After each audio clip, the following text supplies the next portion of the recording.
Welcome students, आप सभी लोगों का स्वागत है। स्टूडेंट्स, आज हम सभी लोग जिस इम्पोर्टेंट टॉपिक पर अपना वीडियो देख रहे हैं, उस वीडियो में मैं आज आप सभी लोगों को बताऊंगा कि केमिस्ट्री में जो कंपाउंड्स होते हैं, इनऑर्गेनिक कंपाउंड्स होते हैं, उनके फॉर्मूले कैसे बनते हैं। फॉर्मूले मतलब समझ रहे होगे, जैसे हम थोड़ी देर के लिए आपसे बोले सोडियम कार्बोनेट, तो आप जानते हो उसका फॉर्मूला क्या होता है, Na2CO3। हमने आपसे बोला पोटेशियम सल्फेट, तो आपने कह दिया K2SO4।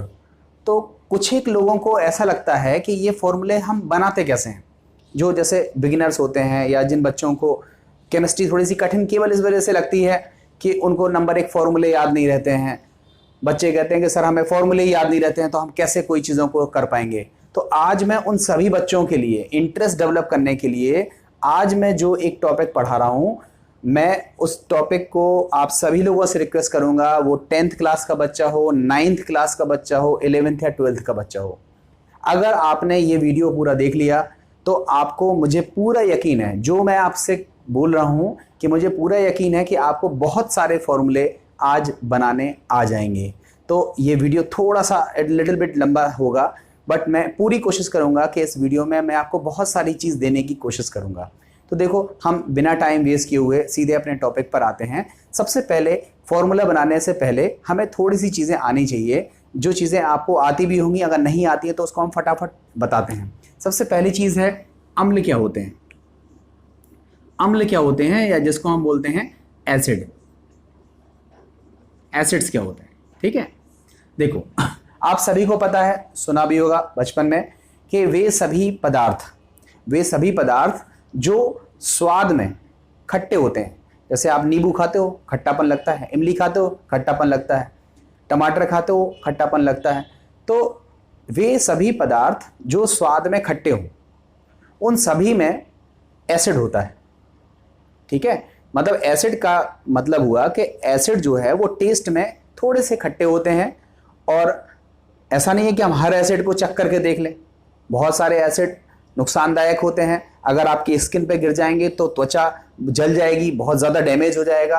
तो सारे एसिड को हमने टेस्ट करके नहीं देखा है, बट जो भी एसिड्स के गुण हैं उनमें से सबसे पहला गुण है कि ये स्वाद में थोड़े खट्टे होते हैं। दूसरा, ये नीले लिटमस पेपर को लाल कर देते हैं। नीला लिटमस ये एक प्रकार का सूचक है, इंडिकेटर है। जैसे कि आपने नाम सुना है इंडिकेटर। जैसे आप सीधे गाड़ी चला रहे हो, आपको दाएं तरफ मुड़ना है तो आप लाइट जला देते हो दाएं तरफ वाली, बाएं मुड़ना है तो ये वाली लाइट जला देते हो। मतलब इंडिकेट करते हो पीछे वाले व्यक्ति को कि यहाँ से मत आओ, यहाँ से हमको मुड़ना है, तो इंडिकेट करना। उसी तरह से जो लिटमस होता है उसमें एक केमिकल लगा होता है, वो केमिकल जैसे ही एसिड के कांटेक्ट में आता है, वो एसिड के कांटेक्ट में आने के बाद उसका कलर चेंज हो जाता है। तो ऐसे पदार्थ जो स्वाद में खट्टे हों, जो नीले लिटमस को लाल कर दें, और जिन पदार्थों को जल में घोलने पर जो H+ आयन दें, हाइड्रोजन आयन दें, उनको हम बोलते हैं एसिड। ये एसिड की अभी भी कंप्लीट डेफिनेशन नहीं है, आगे मॉडिफाई करूंगा, बट इतना अभी शुरुआती दौर में आपको जानना जरूरी है। तो आपको सबसे पहले मैं कुछ एसिड के नाम लिख रहा हूं, आपको वो एसिड के नाम याद कर लेने हैं। आप समझ लीजिएगा कि ये मेरा टेस्ट है, मैं आपको कल पूछूंगा कि किस एसिड का कौन सा नाम होता है। देखो, सबसे पहला एसिड है हाइड्रोक्लोरिक अम्ल। हाइड्रोक्लोरिक अम्ल, आपको पता है इसका सूत्र क्या होता है, HCl। दूसरे अम्ल का नाम है सल्फ्यूरिक अम्ल। सल्फ्यूरिक अम्ल, जिसको हम बोलते हैं H2SO4। तीसरा है नाइट्रिक अम्ल, जिसका सूत्र होता है HNO3। उसके बाद है एसिटिक अम्ल, जिसका सूत्र होता है CS3COOH। ये 4 एसिड हैं, एटलीस्ट आप इनको याद कर लीजिए। देखो, मैं अभी बहुत सारे एसिड आपको बताऊंगा, सैकड़ों की संख्या में एसिड हैं और मैं आपको सब सिखाऊंगा, बट जितना आपसे कहता जा रहा हूं आप उतनी चीज सीखते चलो। ये आपने 4 एसिड के नाम याद कर लिए हैं। अब मैं यहां पर कुछ और एसिड की बात करता हूं कोई पदार्थ लेता हूं, जैसे हमने कहा नींबू, नींबू में कौन सा एसिड होता है, तो आप तुरंत कहते हो नींबू में कौन सा एसिड होता है, सिट्रिक अम्ल। कौन सा एसिड होता है, सिट्रिक अम्ल होता है। अब कुछ बच्चे पूछ रहे होंगे सर सिट्रिक अम्ल का फॉर्मूला, वो बेटा आपको अभी याद नहीं होगा, हम सिखाएंगे आपको, थोड़ा सा आगे बढ़ जाओ, सिट्रिक अम्ल सिखाएंगे 12th क्लास में, आप अच्छे से सीखोगे। नींबू में कौन सा अम्ल होता है, सिट्रिक अम्ल। सेब, अब कहोगे सेब तो खट्टा नहीं होता है, रहता है हल्का सा खट्टापन रहता है, उसमें रहता है मैलेइक अम्ल। सेब में होता है मैलेइक अम्ल। जो हमारी इमली होती है इसमें होता है टार्टरिक अम्ल, टार्टरिक अम्ल। इसके बाद आप सभी को पता है टमाटर, टमाटर में होता है ऑक्सैलिक अम्ल।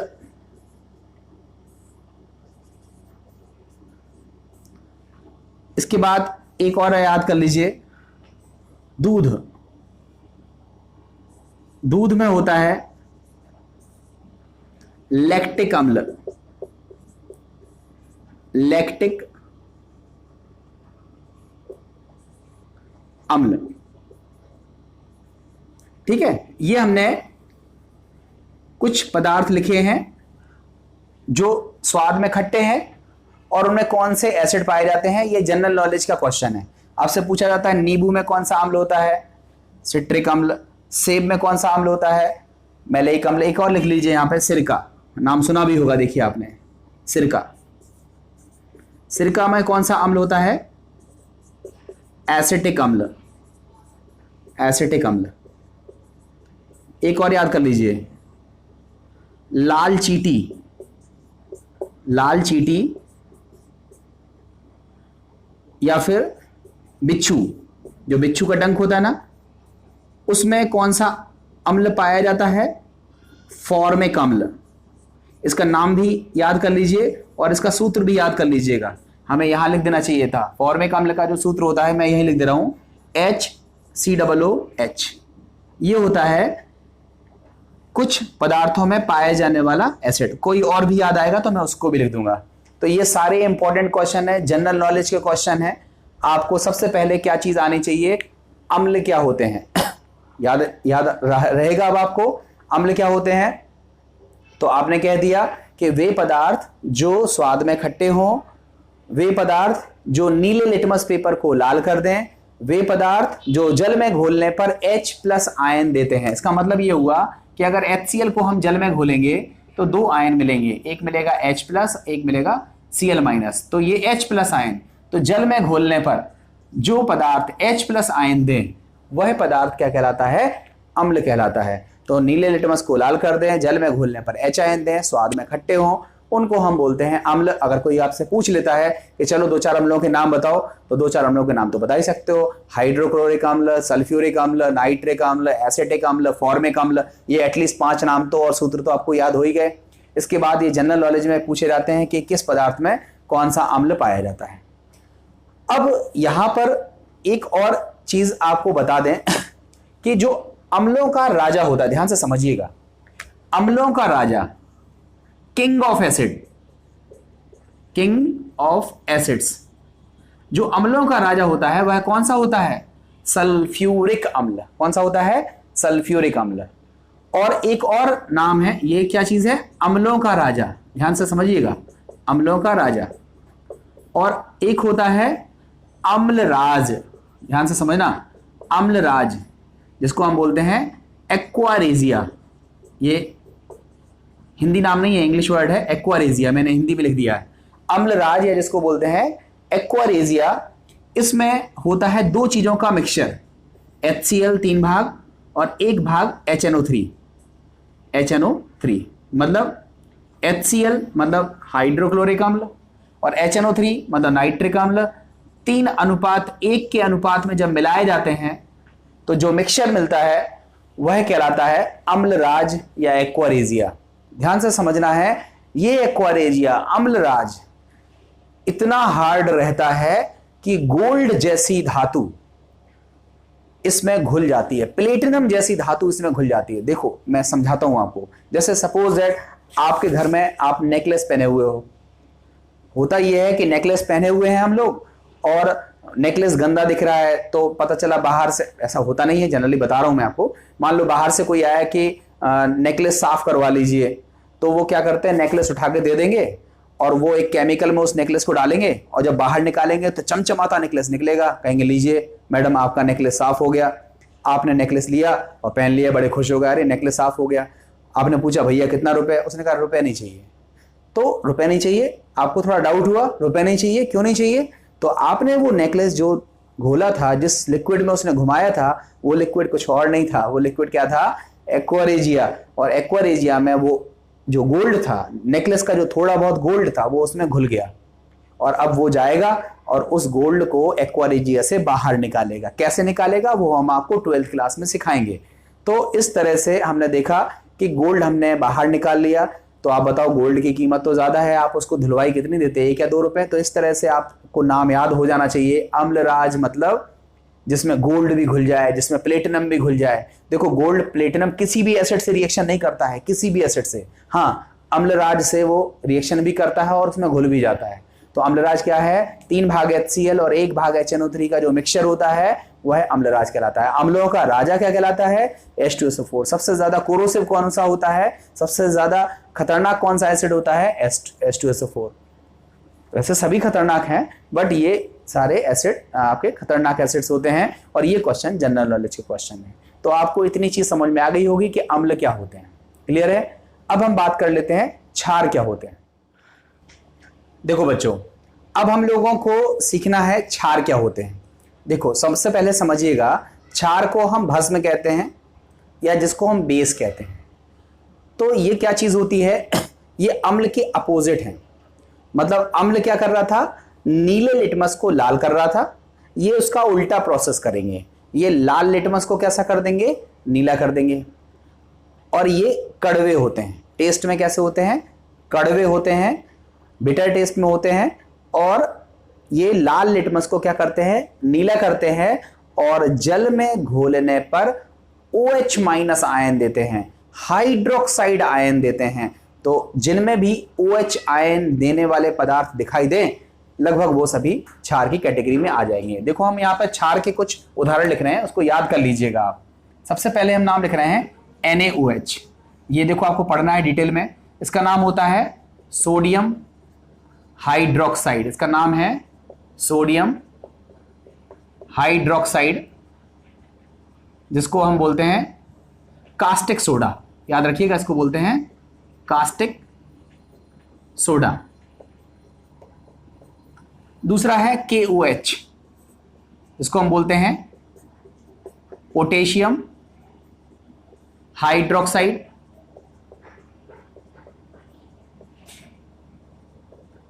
जिसको हम बोलते हैं कास्टिक पोटाश।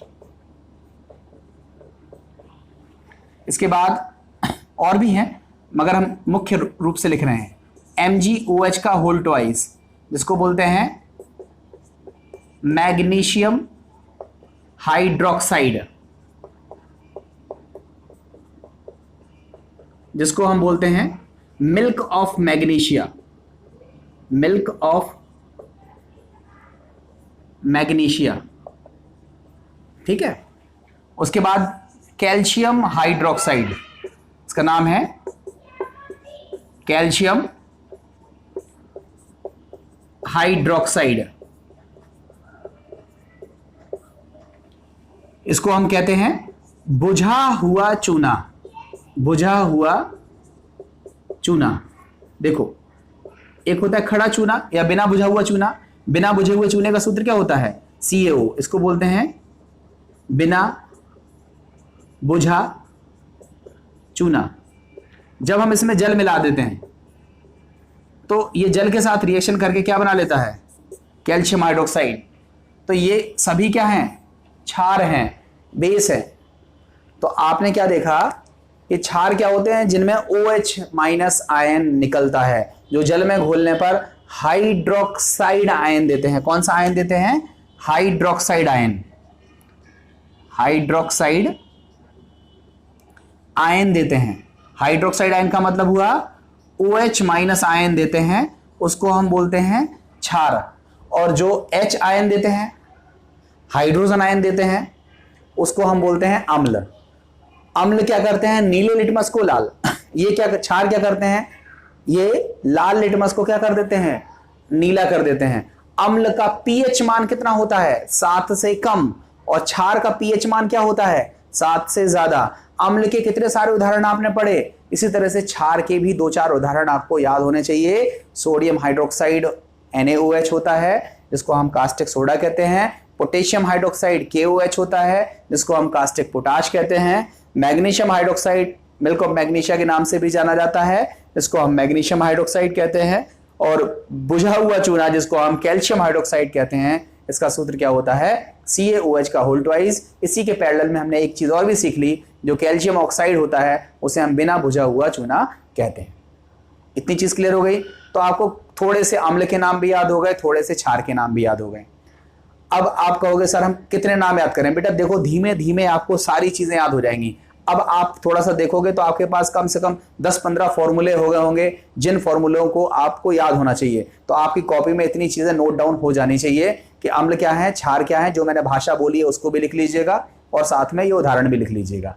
अब हम अगले टॉपिक पर आते हैं, इंडिकेटर या सूचक। देखो, एक होता है सूचक के बारे में, देखो आप लोगों ने पता है, हमने अभी भी बताया, जो हमें अपना रंग बदल के ये बता दे कि ये चीज पूरी हो गई है, मतलब इंडिकेट करे, मतलब जो पदार्थ अपना रंग बदल के हमें इस बात की इंफॉर्मेशन देते हैं कि कुछ है, खास चीज है, उसको हम क्या बोलते हैं? इंडिकेटर, या उसको हम बोलते हैं सूचक। जैसे देखो, आप सभी लोगों ने देखा होगा, हल्दी है, तो आपने देखा होगा जब किसी को चोट लग जाती है तो उसको हल्दी चूना लगा देते हैं। आप बताओ हल्दी किस कलर की होती है? पीले रंग की। और जब आप उसमें चूना मिलाते हो तो चूना मतलब बुझा हुआ चूना, मतलब कैल्शियम हाइड्रोक्साइड, ये क्या है? क्षार। तो हल्दी में जैसे ही चूना मिलता है वो लाल रंग की हो जाती है। तो इसका मतलब हल्दी हमें प्रकृति ने दी है, और प्रकृति ने दी है तो हल्दी जैसे ही क्षार से मिलती है, ऐसा नहीं है कि चूना ही हो, उसमें कोई और भी क्षार मिलाओगे।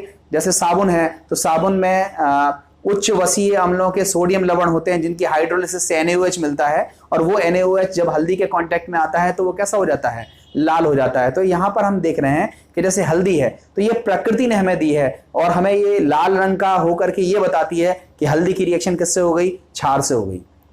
और इसी तरह से नीला लिटमस है, वो एक प्रकार का सूचक है। लाल लिटमस है, वो भी एक प्रकार का सूचक है। इस तरह से आप लोगों ने एक और सूचक पढ़ा होगा, फिनोल्फिथिलीन।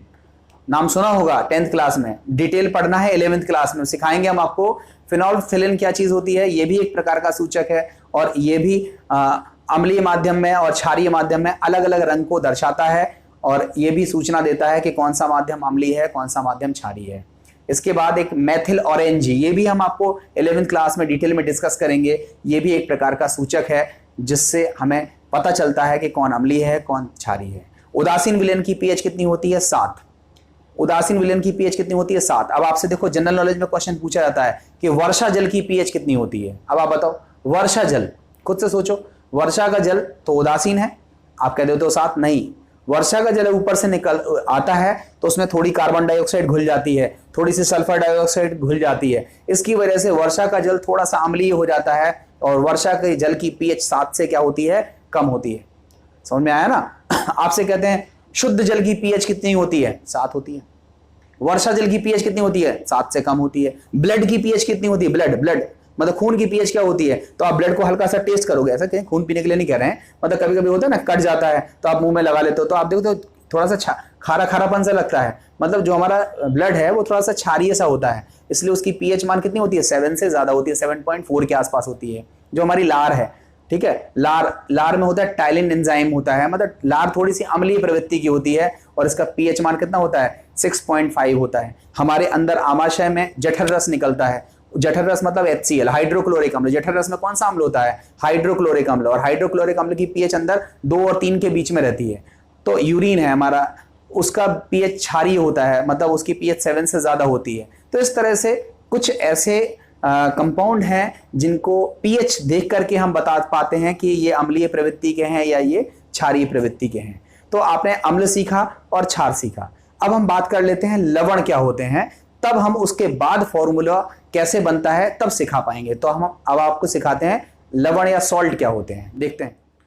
देखो हमने अम्ल पढ़ लिया और क्षार पढ़ लिया। अब हम बात करते हैं अगर अम्ल की क्रिया क्षार से करा देंगे, एसिड की रिएक्शन बेस से करा देंगे। तो देखो हम एक उदाहरण लेते हैं, समझ में ज्यादा बेहतर आ जाएगा। देखो HCl ये हमारा अम्ल है और इसकी रिएक्शन हमने किससे करा दी, क्षार से करा दी। नाम पता है इसका, हाइड्रोक्लोरिक अम्ल। इसकी रिएक्शन किससे करा दी, NaOH से। आप कुछ भी ले सकते हो, कोई भी क्षार ले सकते हो। हमने यहाँ पर सोडियम हाइड्रोक्साइड लिया, ये क्या है, एक क्षार है। तो अम्ल की क्रिया जब हम क्षार से कराते हैं तो हम देखते हैं कि एक नया पदार्थ मिल जाता है और साथ में जल मिलता है। तो सबसे पहले तो याद रखो, जब अम्ल की क्रिया क्षार से कराते हैं तो इस रिएक्शन को बोलते हैं उदासीनीकरण।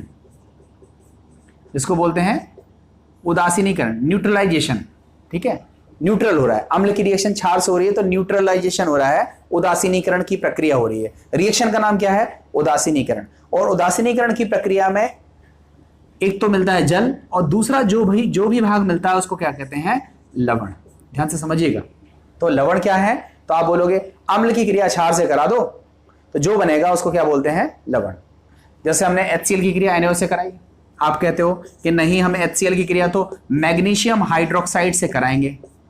अब कुछ बच्चे पूछ रहे होंगे सर मैग्नीशियम हाइड्रोक्साइड के सूत्र में MgOH का होल ट्वाइस कैसे आया। बेटा सिखाएंगे हम आपको, यही तो सिखाना है, यही सिखाना है। बट अभी तो थोड़ी देर के लिए याद कर लो आप कि ये अम्ल है, ये क्षार है और इसकी जब हम रिएक्शन कराएंगे तो हमको मिलता है MgCl2 और 2 मोल्स ऑफ H2।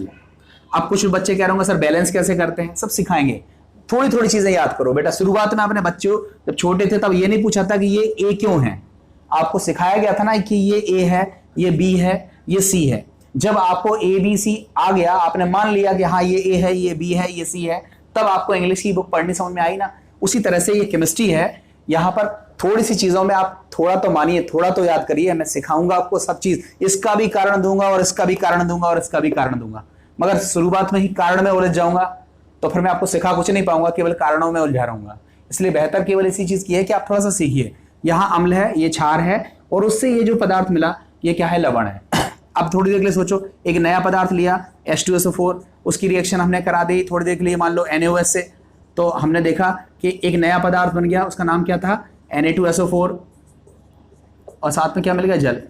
तो ये जो पदार्थ, मतलब वह पदार्थ जो अम्ल और क्षार की क्रिया से बने, वह पदार्थ जो अम्ल और क्षार की क्रिया से बनता है वह पदार्थ लवण कहलाता है।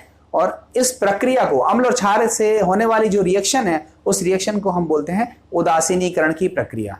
तो आपने ये चीज देख ली कि लवण क्या होते हैं। अब देखो इस लवण में थोड़ी सी चीज समझो। जैसे हम थोड़ी देर के लिए बात करें MgCl2, ये हमारे पास एक लवण है, ठीक है, हमने लिख दिया।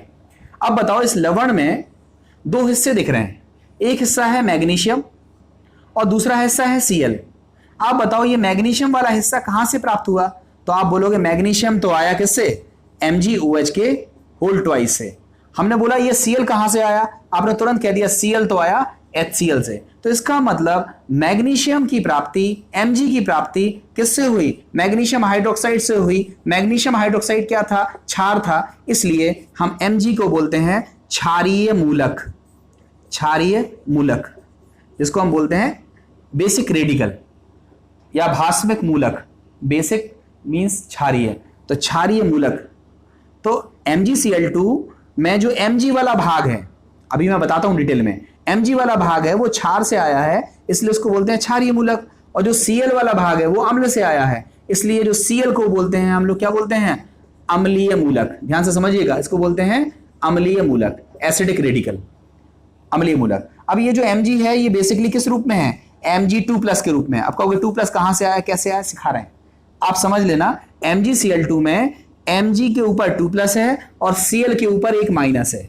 इस Mg2+ को क्या बोलते हैं, क्षारीय मूलक, और Cl- को क्या बोलते हैं, अम्लीय मूलक। मतलब कहने का ये हुआ कि कोई भी लवण है, उस लवण का निर्माण दो आयनों से मिलकर होता है, दो भागों से मिलकर होता है। एक होता है धन भाग जो क्षार से आता है, इसलिए उसको हम बोलते हैं क्षारीय मूलक, और जो ऋण भाग होता है वह अम्ल से आता है, इसलिए उसको हम क्या बोलते हैं, अम्लीय मूलक। तो देखो ये आपका प्रैक्टिकल है, आपको 12th क्लास में 11th क्लास में दोनों में ही प्रैक्टिकल मिलेगा। एक आपको पुड़िया दी जाएगी, उसमें एक सॉल्ट रखा हुआ होगा और आपसे कहा जाएगा कि आप इसको लैब में टेस्ट करो और ये पता लगाओ कि इसमें कौन सा अम्लीय मूलक है और कौन सा क्षारीय मूलक है। मतलब हम आपको एक सॉल्ट देंगे और उस सॉल्ट का आपको एनालिसिस करना पड़ेगा और उस एनालिसिस से ये पता लगाना पड़ेगा कि कौन सा इसमें अम्लीय मूलक है और कौन सा क्षारीय मूलक है। तो एनालिसिस वगैरह तो आप तब कर पाओगे जब आपको पता होगा सॉल्ट क्या होता है।